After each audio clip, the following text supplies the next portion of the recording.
the short film is really an art form in itself, separate from features. It's not just a short version of a feature. It is a self-contained work of art that has its own kind of rules and challenges. So I thought maybe we would start by each of you talking about how your films came into being.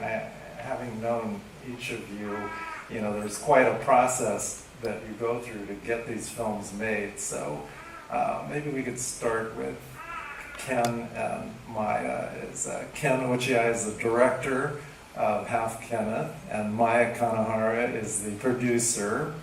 And I believe you did this as an AFI, American Film Institute project. So can you talk about how you came to work together and how the project evolved? Sure.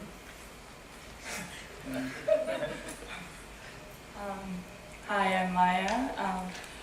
I think I studied before AFI, and it was probably like 5-6 years ago. I started interviewing internees in all different camps, internment camps, and when I came to AFI, I had to make something for thesis, and it's really there that we have Japanese filmmaker in the same class, and I approached Ken about why don't we make something about the internment camp,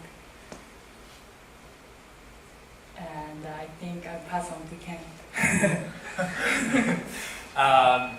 Well, first of all, I would like to acknowledge our cast who are here.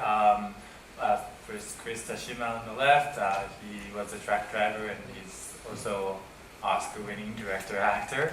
And the boys, Hunter and Avery, are here. And Sab was actually here, but he had to leave, so I just wanted to introduce them. And after Maya talked to me about the Japanese-American history of Japanese-American internment camp, and we did a lot of research on what happened, and also we went to Go for Broke and stuff, and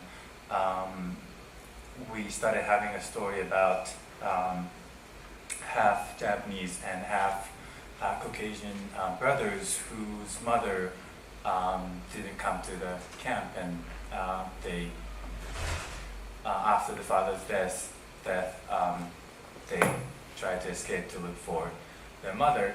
The whole process is just like a really long process for us, from like fundraising to production. And right now, the film has been going around the world and screening, won some awards. But the whole production took place about a year ago. About around this time, we went to Montana for a couple of days, and we shot about 7 days in LA, and we had like 6 months of post-production, and we graduated from school, and we just went to the film festivals.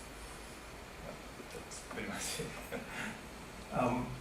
Moving to Tad Nakamura here, sitting next to me. The second film that we saw, Song for Ourselves. Tad Nakamura is the director, and I know that film was really an emotional film to watch just because of the subject matter and the fact that your main focus is on a person who passed away during the making of it. So can you talk a little bit about how you came to make the film? And here. I made the film with both my parents. Karen Yoshizuka, my mom, was the producer, and Robert Nakamura, my dad, was the executive producer. And we were actually working on a long-term archival oral history project on Asian American activists and artists. So the project actually initially just started with an interview with Chris Ujima. We had been family friends for a while, and when he had gotten sick, and so once his illness kind of got to a stage where we knew it wasn't going to get better, we decided we better hurry up and interview him in case anything happens. And fortunately, he gave us a great interview. Unfortunately, he passed away within the year after we did the interview. And there was actually a big memorial service in LA, and I just used the footage that we had of his interview with a couple of pictures, kind of as a memorial video. That's kind of how the project started. After that, we showed that in the memorial in LA and also at a big memorial in New York. And because of the response to that, especially from Chris's wife, Jane, and his 2 kids, we decided to make it into a full documentary. And right about that time, I went up to Santa Cruz to do a master's program in social documentation. And so it was kind of perfect that I needed a thesis at the same time I started on this project. So I kind of tried to use it as my thesis, and I did. But after 2 years of production and editing, it still wasn't at the level that I wanted. So spent another year of editing after I graduated to the cut that you just saw. Now, Ming Lai, the director of the 3rd film, Pawns of the King, I understand you have a background in advertising, or? Yeah, I started out in advertising as a writer, then became a creative director. But then I wanted to make the transition over to film and commercials, and so in order to do that, have enough knowledge to be able to do that, I went to UCLA Extension in the evenings while going to work.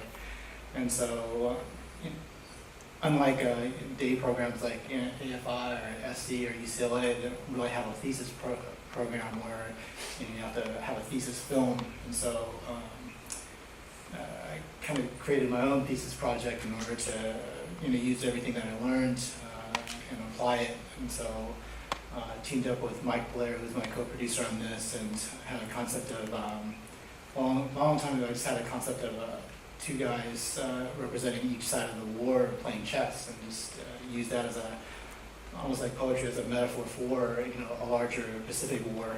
And then as we developed the film further, thought, it might be interesting to show it from the Japanese side of point of view. There's been a lot of great internment stories, and so we thought it'd be very interesting to see it from the Zero Fighter pilot's point of view. And so that's how the film began to emerge.